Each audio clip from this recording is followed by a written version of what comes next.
A great day on this Tuesday. It'll be a hot week. Matt's forecast coming up in just a minute. First, though, we look inside the morning headlines on this May 22nd, and we start with the Star Tribune front page story, profile of the new Minneapolis FBI leader, Jill Sanborn. She's a 20-year veteran of the FBI, lots of counterterrorism experience.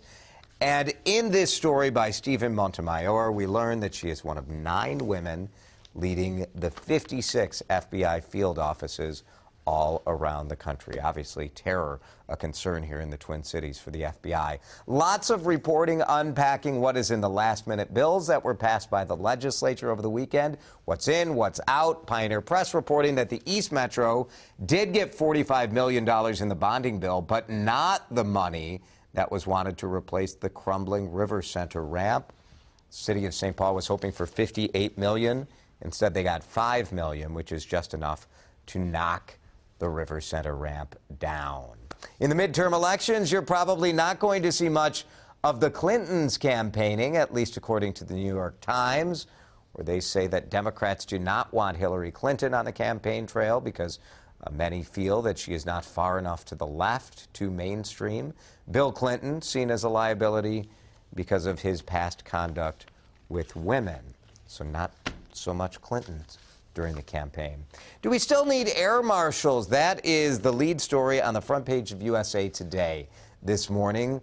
The program cost nearly $800 million, and they've never caught a single terrorist on board a plane. An internal audit at the Department of Homeland Security called the air marshal's contribution to aviation security questionable.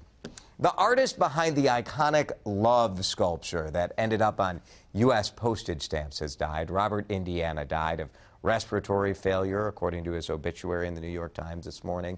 You see that red love sculpture from Philadelphia in the upper corner of this article here, perhaps the most famous. But the new sculpture garden at the Walker Art Center just got a love sculpture.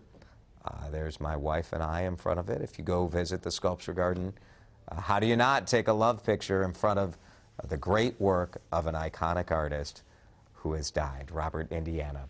As a dad headed to a middle school choir concert tonight, I was drawn to Lauren Otto's story in the Star Tribune Variety section. The Minnesota Youth Jazz Bands program gets the profile here. They have 3 big bands. These are like all-star bands that rehearse year-round.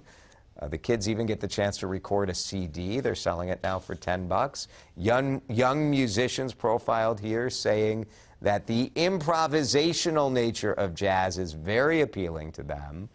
We see a lot of profiles of high school athletes in the newspapers, but I love that they profiled the jazz band. So check that out in the Star Tribune today, guys. All right, Jason, thank you.